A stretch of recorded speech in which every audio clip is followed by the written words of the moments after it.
ஈரானில் அரசின் கொள்கைகள் மற்றும் சமூக பொருளாதார பிரச்சனைகளால் கோபமடைந்துள்ள மக்கள் அரசுக்கு எதிராக வீதியில் இறங்கி பல்வேறு கட்ட ஆர்ப்பாட்டங்களை முன்னெடுத்து வருகின்றனர்.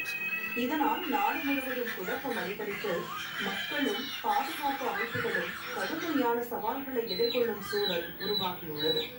அதே நேரத்தில் இதனை தங்களுக்கு சாதகமாக பயன்படுத்திக் கொண்ட டிரம்ப் தலைமையிலான அமெரிக்க அரசு ஈரானில் அரசு மாற்றத்தை ஆதரிப்பதாக தெரிவித்துள்ளதுடன் அந்நாட்டின் உள் விவகாரங்களில் தலையிடும் வாய்ப்புகளையும் ஆராய்ந்து வருகிறது.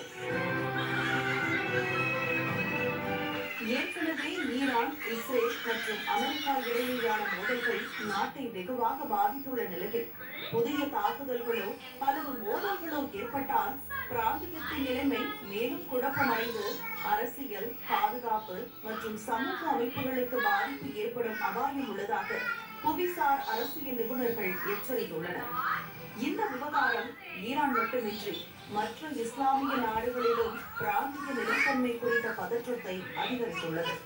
இந்த சூழலில் அவசர உயர்மட்ட ஆலோசனை கூட்டத்தை கூட்டிய பாகிஸ்தான் ராணுவ தளபதி அசிம் முனிர் அனைத்து இஸ்லாமிய நாடுகளையும் தொடர்பு கொண்டு அமைதி பாதுகாப்பை உறுதி செய்யும் வழிகளை ஆராய அறிவுறுத்தியுள்ளார்.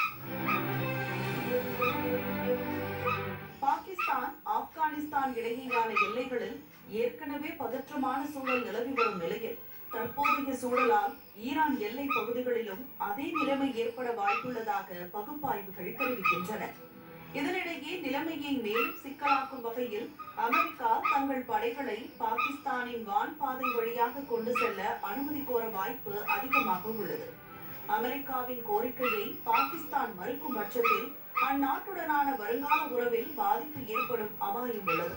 ஒருவேளை பாகிஸ்தான் அமெரிக்காவின் கோரிக்கையை ஏற்றால் அது அந்நாட்டில் ஈரானுக்கு ஆதரவாக உள்ள 20% ஷியா முஸ்லிம்கள் மற்றும் பிற இஸ்லாமிய நாடுகளுடனான உறவில் சிக்கலை விளைவிக்கும்.